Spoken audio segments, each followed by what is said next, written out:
no-fail template to set up your training as a fighter. I've spent many years through my career using different training splits, organizing training in a different way for my athletes and for myself. And this is the result of all of that experience coming together. Now, I cover all of this and more in the MMA and BJJ strength conditioning blueprints. They are free, they are down in the description.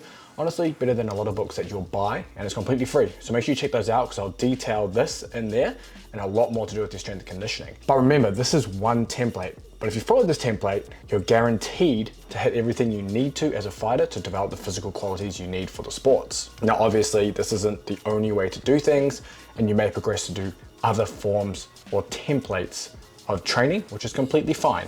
But this is a good place to start, and we'll cover your bases. Now, typically when we're setting up training for combat athletes, we're looking at full body strength training. Why full body?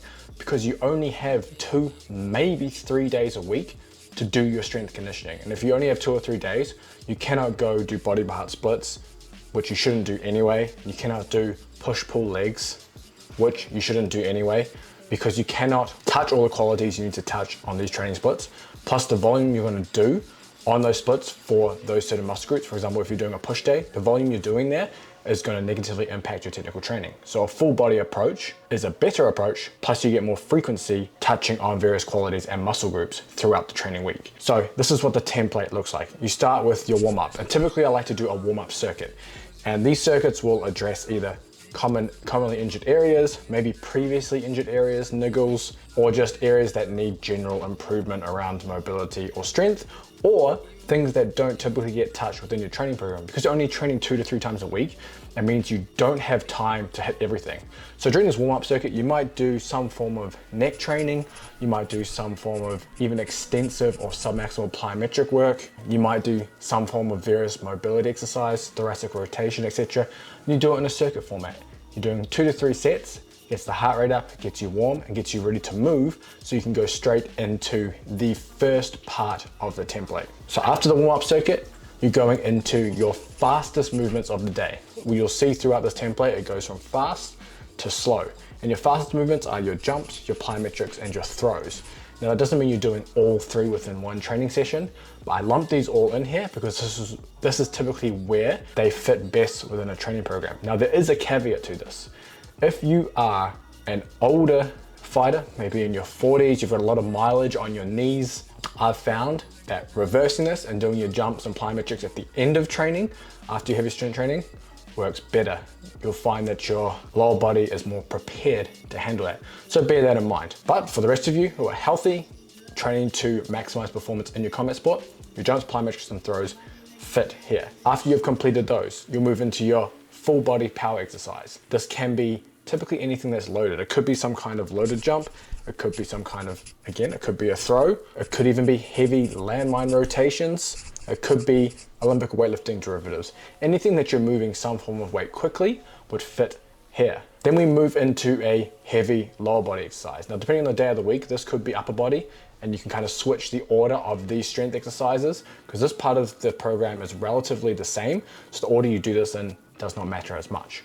But our fourth part, heavy lower body exercise, it could be bilateral or unilateral. It could be a deadlift or a squat variation, whatever fits within that training day and makes sense within the training week. This is where you're touching on your maximal strength work. Then we go into our upper body, a push and a pull. You can superset these to save time. It's usually the better option. So it could be bench press supersetted with chin-ups as an example. Now, you may even do these before the heavy lower body if you want to prioritize upper body on that training day. And then finally, you finish with core, carry, grip. Obviously, again, you're not going to do all 3 in one session. Some exercises may actually touch on all 3. For example, farmer's walks are going to cover your core, it's going to be your carry, and it's going to cover your grip work in one. Carries make a good option to do at the end of the session. However, you can also just do some kind of core work, you can do just some kind of grip work, you can superset some kind of core and grip work together, you can even do some neck here. This is just the stuff you do at the end of the session to round it off. Now, depending on your schedule, you may add some of your conditioning at the end of your strength training session. I've had a couple of members recently in the Sweet Sounds of Fighting Underground, which is the training app, which has all the training programs, they have very busy schedules where they're training combat sports 5-6 times a week, they work, have family, etc. So doing 2 strength training days and then doing an extra 2 conditioning days is just impossible. So this is where you would throw in potentially those sprint intervals that we've talked about a lot on the channel by Dr. Andrew Usher and Dr. John Babrai at the end of this session, which would be a maximum of 5 to 10 minutes of total time. So you might do something like 6 seconds on with 30 seconds rest, 10 reps. And that would round out your strength conditioning in that session.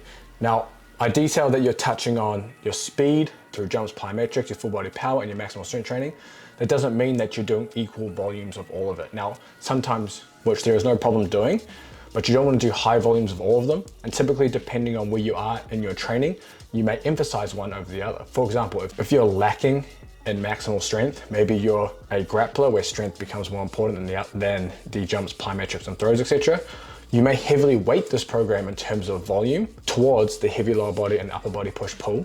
And then the full body power, jumps, plyometrics, and throws, you may only do, say, 2 sets as an example of a couple of those exercises. That way, you're still touching on those qualities, keeping them there, and keeping yourself prepared for when potentially you go back into a phase where you emphasize those, but then you've got the energy to really push. Same thing goes in reverse. Maybe you're a striker that needs more speed. You may do more volume in the jumps, plyometrics, and throws, some of the full body power exercise, and you may only do 2 sets of the heavy lower body work and maybe a couple of sets of the upper body push-pull as an example. That way you're able to modify the program based on what you need while still touching on qualities that you need for the sport.